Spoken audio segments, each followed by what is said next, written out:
శివుడు మెచ్చిన మాసం కార్తీకం, కేశవుడు నచ్చిన మాసం కార్తీకం. శివుడు మెచ్చిన మాసం కార్తీకం, కేశవుడు నచ్చిన మాసం కార్తీకం.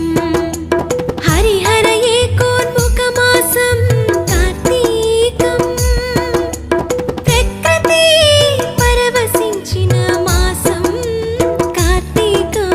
శివుడు మెచ్చిన మాసం కార్తీకం, కేశవుడు